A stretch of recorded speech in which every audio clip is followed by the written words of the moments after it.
It's 6 p.m. on a Friday here in Korea. Welcome to our newscast. I'm Daniel Che. Let us begin with the headlines. North Korea reportedly pushed to soften criticism of it at the ASEAN Regional Forum, but every other nation at the event stood firmly behind the harsher than usual tone against the regime. A vice minister-level prosecutor is removed from his post. The unprecedented move is deemed necessary as Kim Jong-un misused his authority to take bribes and gain insider information on the stock market.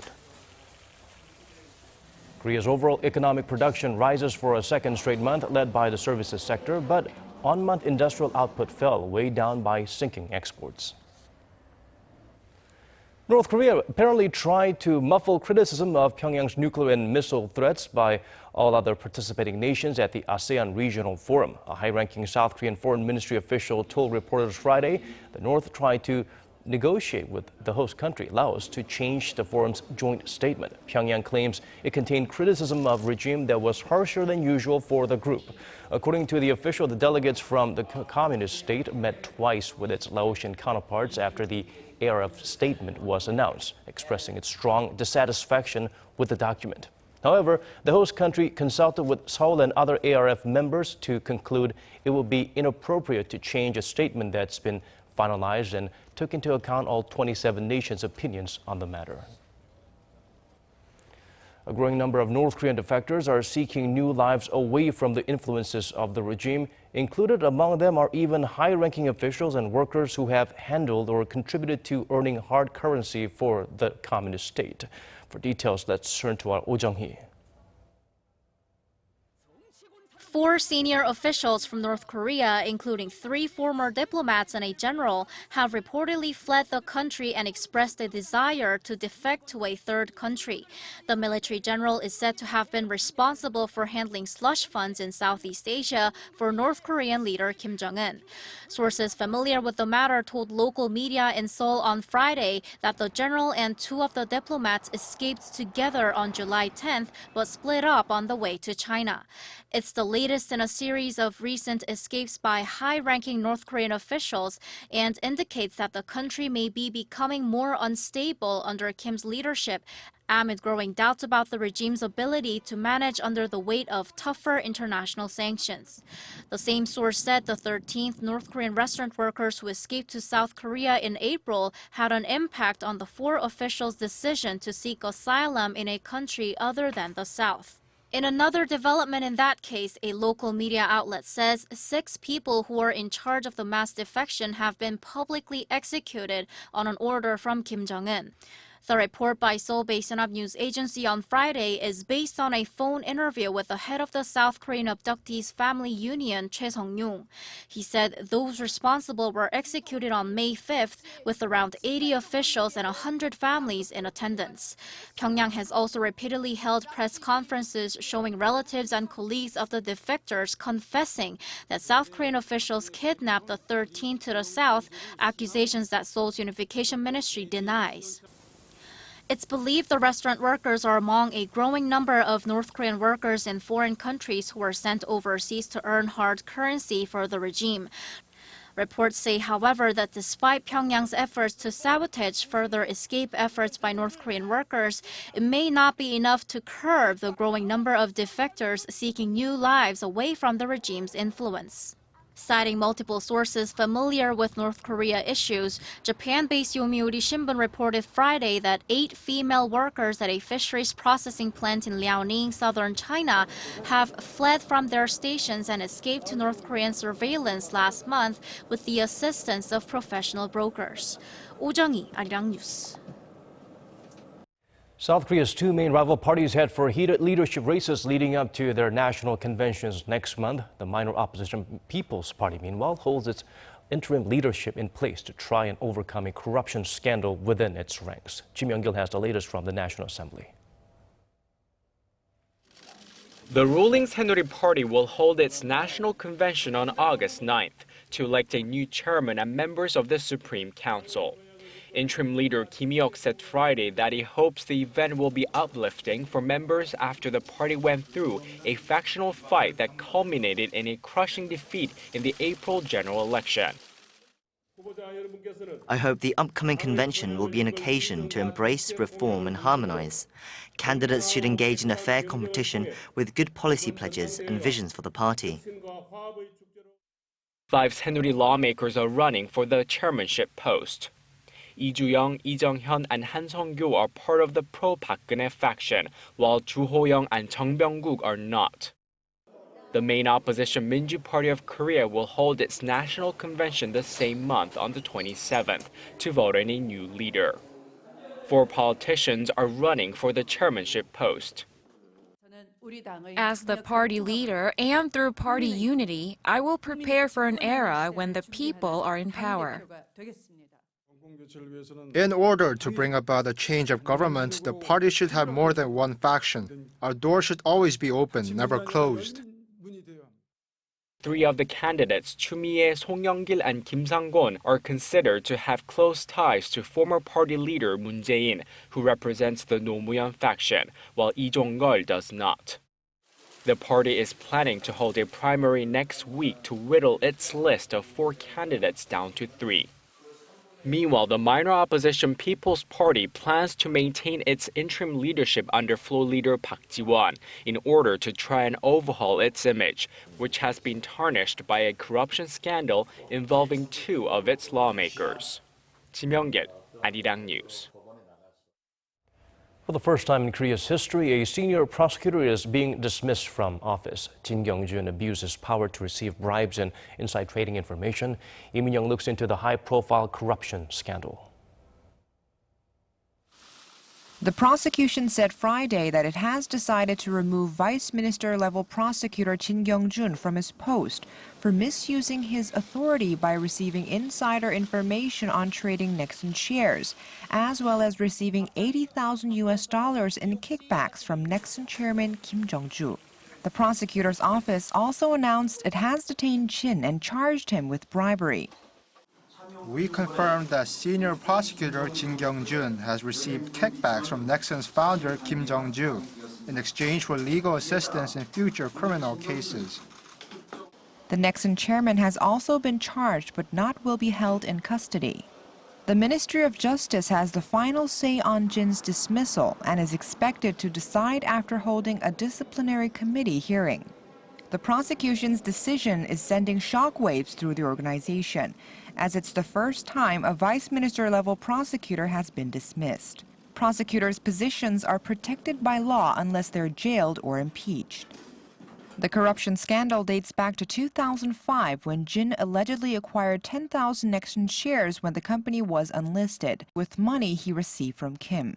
A year later, Jin sold all the shares back to Nexon for a profit of more than 12 billion won, or roughly $10.4 million. Nexon is also accused of providing Jin with a luxury sedan. State investigators have vowed to confiscate all proceeds from the crime. Lee Min-young, Arirang News. Korea's output across all industries continued to rise in June thanks to a bump in the service sector. But according to our Kim Min-ji, maintaining this momentum in second half may be an upward battle as a tax cut program has come to an end and corporate restructuring is still in motion. Korea's output across all industries has risen for a second straight month. Statistics Korea says overall production inched up 0.6% in June from the previous month. The June figure was led by robust activity in the services sector, which rose 1% on month, mainly due to an uptick in sports and leisure activities, thanks to warmer temperatures and a lift in the financial sector attributed to the record low interest rate. But the country's industrial output fell 0.2% on month.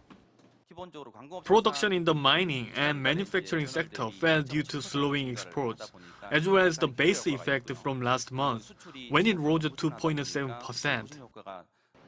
Korea's exports, once the main pillar of the economy, have been on a downward spiral for a year and a half now, although the pace of decline did slow in June. While the overall output figures mark a significant recovery from the previous year, experts caution against too much optimism. Because the cut in consumption tax on automobiles ended last month, it'll probably pull down domestic demand. Also, plant utilization in the manufacturing sector hovers in the early 70% range, and sluggish exports aren't helping much either. On top of that, the full-blown impact of the government's ongoing push for corporate restructuring, which may start to materialize, as well as strikes in the automobile industry that are expected to trigger a decline in production and sales, remain risks to Korea's industrial activity in the second half. Experts say while the government's recent stimulus measures may be able to breathe some life into the local economy, the overall conditions can only improve if the global economy also picks up steam.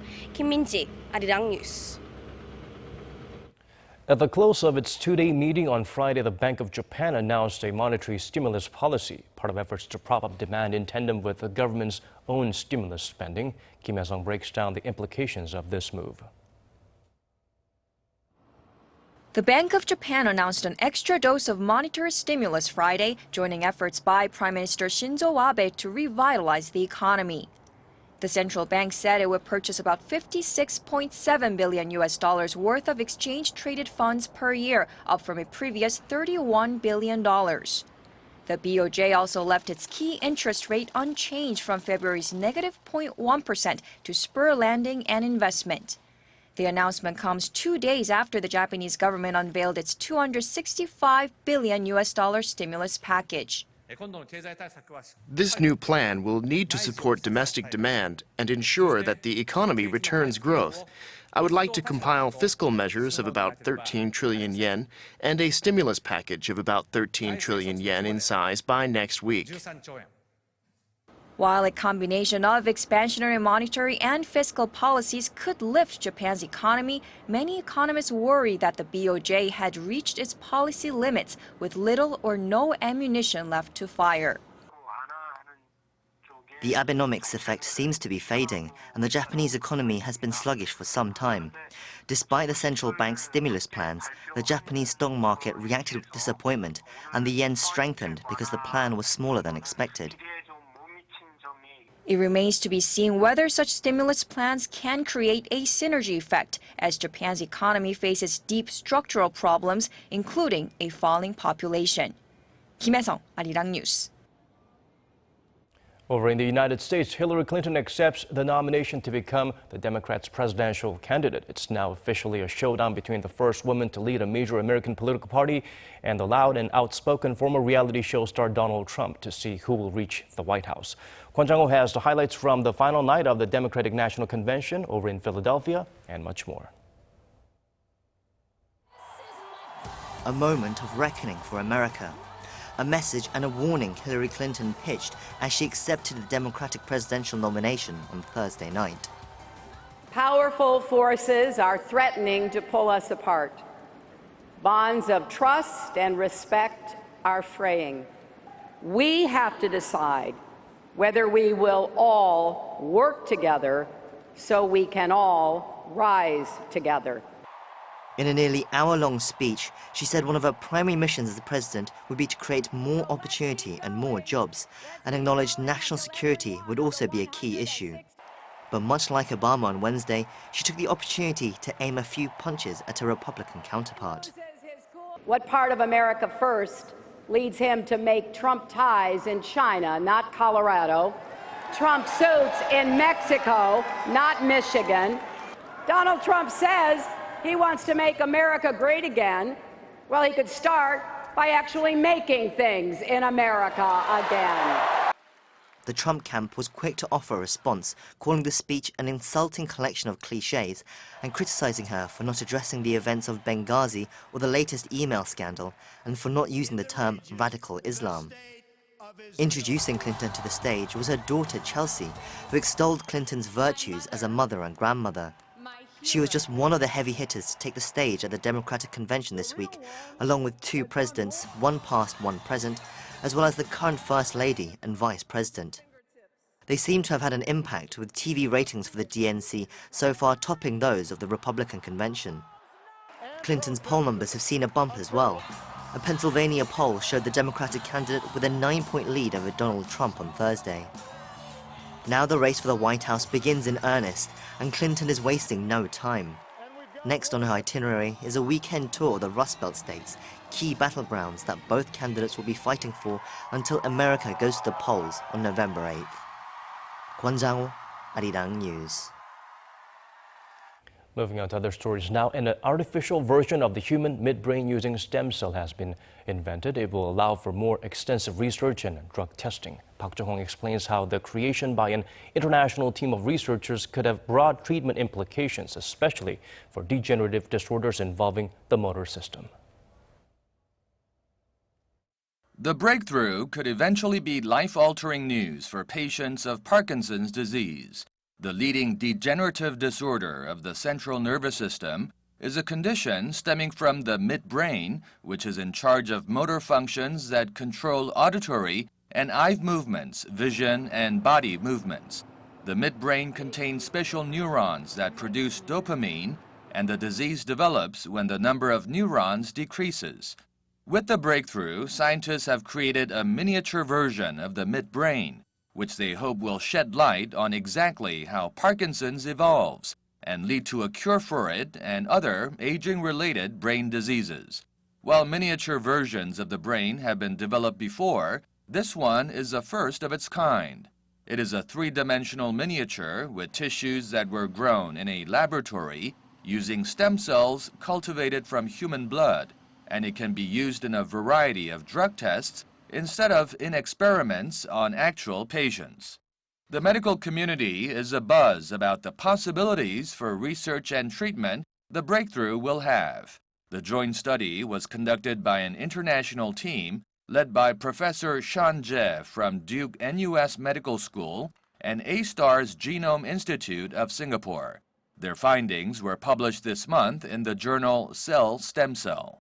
Park Jung-hong, Arirang News. Korea confirms its 9th Zika virus case. According to Korea's Centers for Disease Control and Prevention on Friday, a 40-year-old Korean woman who had recently traveled to Vietnam was confirmed to have tested positive for the disease. She started experiencing symptoms of muscle pains and rashes last weekend and was diagnosed at a hospital on Monday. The last confirmed infection was 2 weeks ago in a man who had recently returned from a trip to Puerto Rico. The CDC reassured the public it is extremely unlikely that the mosquito-borne virus could spread from the 9 infected patients, as it is not passed from human to human. That concludes our newscast for this hour. As always, thank you for watching.